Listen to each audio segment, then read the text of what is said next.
who initiated peacemaking with Israel. Absolutely, I think it's a good point. You mentioned Yasser Arafat, of course, is the father of the Palestinian cause. We all know that it was the late President Arafat who put the cause on the political map, not only of the Arab world, but also of the whole world. I think we all also know that President Bush was a staunch, if you like, hater of President Abu Ammar, because President Abu Ammar was the symbol of all what I just mentioned in many ways. I was actually the last journalist to interview President Arafat in Tunisia just before he went to Gaza, and I could feel the agony he was having inside him between accepting the peace or sticking to his guns. And I think it was a great courage. It took great courage by the president to indeed accept the Oslo agreements and go wholeheartedly to Gaza. I cannot explain to you, I still see his face, how happy he was to go back to Gaza, to his land, to his people. And he was indeed very hopeful. The Americans put every obstacle in President Arafat's way, if you like, to establish the peace. The peace was not being helped. Oslo was in tatters. Nobody in the Israelis took Oslo seriously. Those who did, the assassination of Prime Minister Rabin. And so go on. So yeah, exactly. So we know very well that the American administration of George Bush do not like and did made sure that every obstacle was put on his way. I think it's very brave and respectable of ex-President Carter to go and visit the grave of the symbol of the Palestinian cause. President Arafat will remain always the symbol and the father of the cause. And I'm sure if President Arafat was with us today, we would not have seen the divisions that we are seeing amongst the Palestinians. And I add to say that these divisions are really not helping the cause at all. So I do respect President Carter, and also I do respect the fact that he is talking to Hamas. Hamas represents a big majority of the Palestinian people, and without dialogue you cannot reach any agreements. Okay. Well, Maher Sabra in Gaza, how do you view Carter's visit? Israel and the West Bank were the first stops on Carter's visit to the region. That also is to include Saudi Arabia, Egypt, Jordan, and Syria, according to the schedule. Carter is scheduled to meet Khalid Mashal, who's Hamas exiled supreme leader in Damascus, on Friday as part of his Middle East peace mission. Both the United States and Israeli governments, of course, have expressed displeasure at the former president's overtures to Hamas.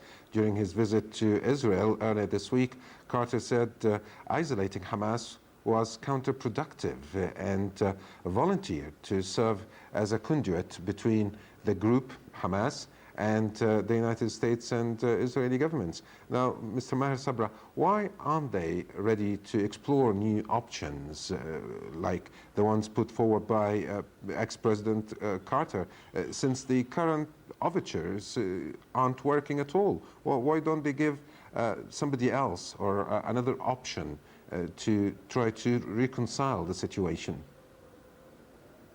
Well, I think it's ironic that President Carter is coming to Palestine, and we shouldn't forget that President Carter was the one who really got the best deal for Israel to have a peace agreement with Egypt at his time of presidency.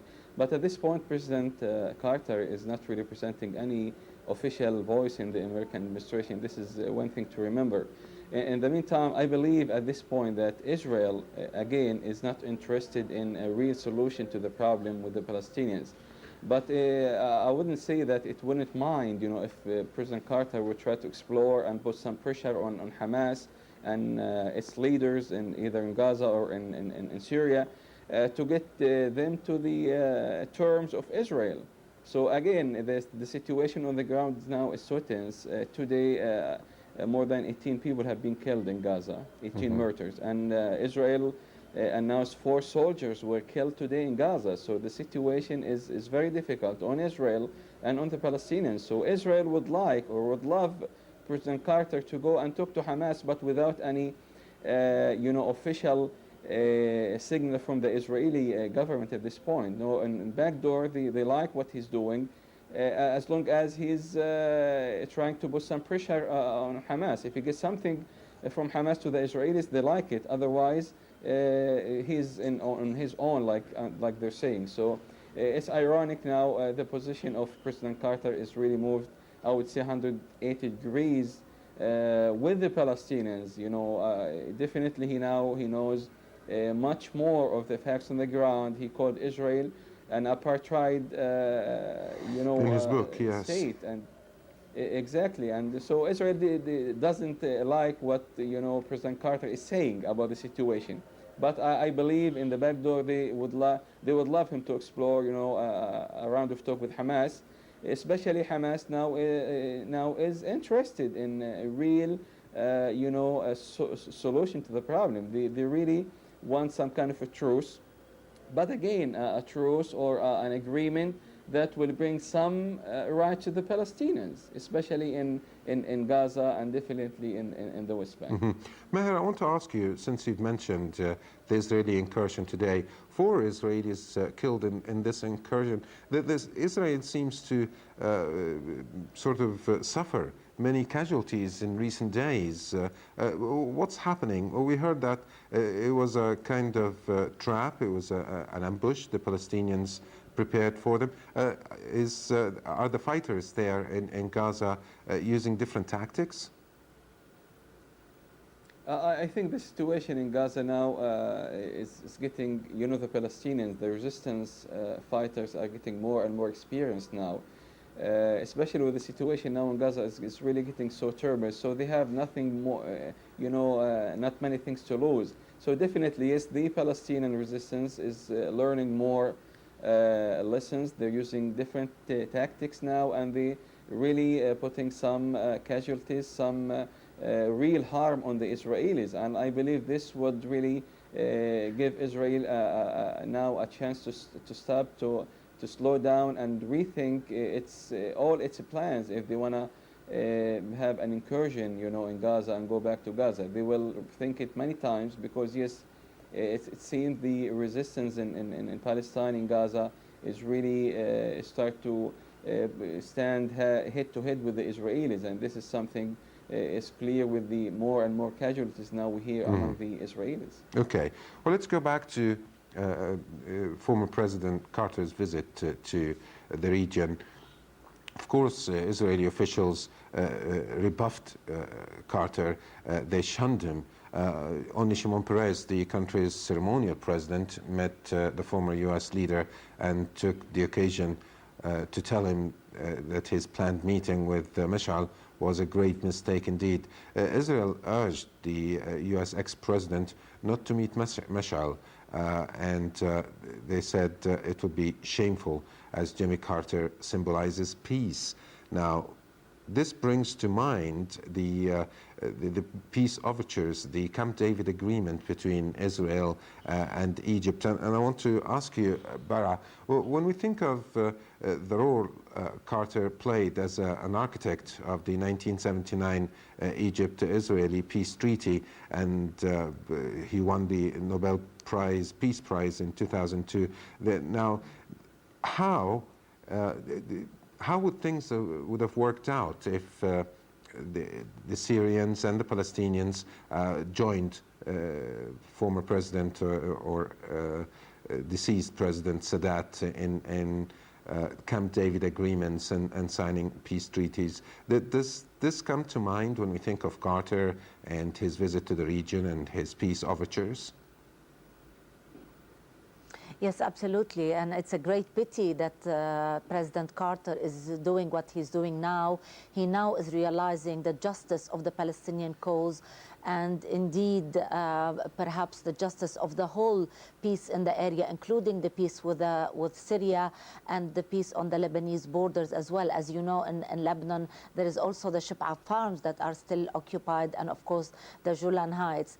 I wish we can get a president, while he is president, to recognize and realize all these things, and for the United States administrations to act as honest brokers. It is actually the absence of an honest broker that is not making the peace possible. And when one talks to the Europeans about a role for the peace, they always turn around and say, well, you know, we're not superpowers, we cannot do this. And really the Palestinian problem, the only administration in the world that really can influence Israel is the American administration. So I wish President Carter was playing this role before. Of course, the role he is playing now is more symbolic. It's I read the book he wrote. It's a very good book. It's an excellent book. And we have seen that the Jewish lobby in the United States of America has attacked him and ridiculed him. He was ridiculed in many shows. I was at the time in New York.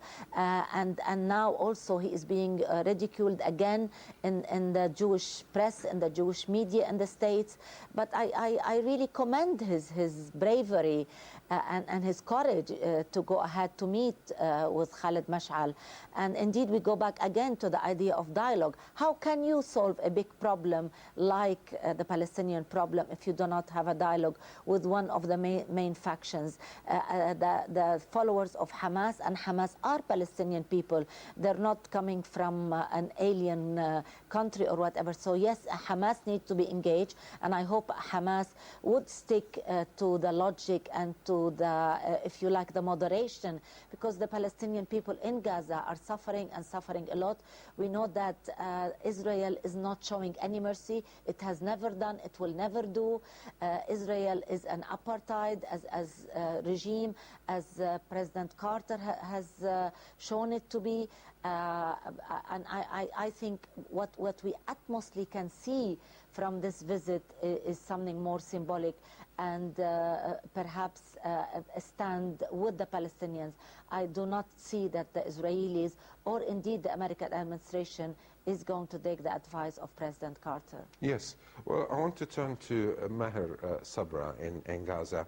Now, the only link that people in Gaza have right now is their outlet towards Egypt, and there have been calls in Gaza for people to breach the border crossing like they did last month.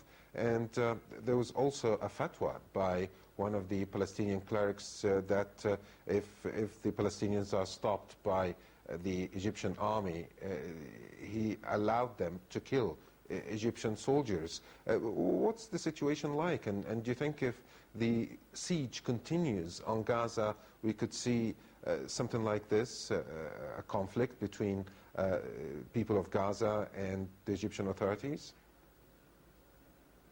You know, I believe the people in Gaza understand that their conflict is with the Israelis actually, and not with Egypt or with any other Arab countries.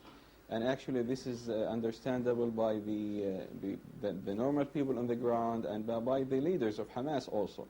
So I don't believe that there can be any move at this time, you know, against, you know, Egypt or against the Egyptian border at this time. But really, you know, last week we hear some announcements, some calls, you know, of what they call explosion in Gaza, and I believe the explosion, if it happens, and it seems like still now the situation is building up toward an explosion for people, from the people on the ground. It's going to be in all directions, and I hope the Egyptians will understand, you know, what's really going on in Gaza, and they try to really make it easy to the people in Gaza. And regarding the fatwa you mentioned, I actually today read an explanation from that clerk where he absolutely denied issuing this fatwa, and he, you know, actually challenged anyone to prove that he said it. He never mentioned this fatwa. So it seems there's some, you know, trials of getting the situation between the Palestinians and the Egyptians to some kind of a problem or or some kind of disagreement or whatever you want to call it. But I believe the situation or the relationship between Gaza and Egypt is historical relationship. Gaza look to Egypt as its mother, its background, its really real support. So there's no even thinking. This is what I feel and sense from the people here in Gaza.